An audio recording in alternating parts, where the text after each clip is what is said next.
bringing news that matters to you. You're watching the Bahamas Tonight Northern Edition. Welcome back. A Grand Bahama native returning home after a decade. Now a pastor, she says her heart went out to the people of Grand Bahama after Hurricane Matthew, and she decided to reach out and make a difference. Megan Shepherd picks up the story.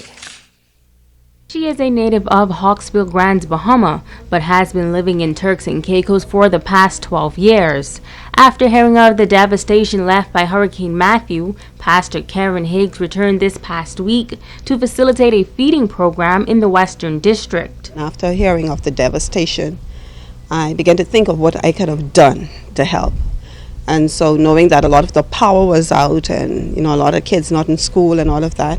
And so I began to send a message out on Facebook to assist me in getting here and to be able to feed at least 400 to 500 persons per day.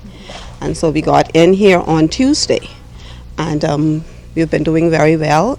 We've been feeding up to 450. And so that program has been going very well. Karen says she and her husband were moved and heartbroken by what they saw, and they want to feed as many people as possible throughout the island. Yesterday we did Sea Grape, so today we're hitting Lewis Yard, Pindus Point, from Jonestown go up, and then tomorrow we're going to go into West Grand Bahama.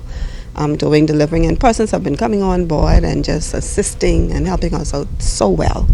And so my thought is, if you can help someone to get food inside of them, it will kind of lift their spirits a bit and help them to be able to clean up and do other things while they're cleaning up and trying to get their surroundings well.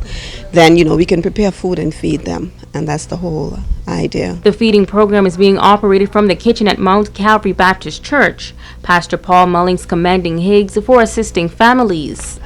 They purchase all the food items, everything they need, the drinks and everything. All we're doing is providing the facilities. We're at the conduit to ensure that the people, they have a place to cook and serve the people as they come. The program will wrap up this Sunday, but Higgs wants to leave Grand Bahama with these words of hope. I say to Grand Bahama and the Bahamas on a whole, just keep pushing forward and keep looking forward, keep working. Because as you work, you'll see things accomplished and your spirit will be lifted. And from what I've seen since I've been here, I can see there was a lot of devastation and there's still a lot of debris.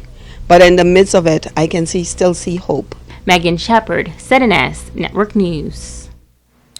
Police in Grand Bahama are investigating an apparent drowning. Reports say shortly after 12 noon on Thursday, a 48-year-old man was diving in waters at Northern Point North Star Lucayan Way when he began experiencing difficulties. He was retrieved from waters and transported to the Rand Memorial Hospital by EMS personnel, where he was pronounced dead. Police are actively investigating this matter. Don't go away. Sports is up next with Ricardo Liborn.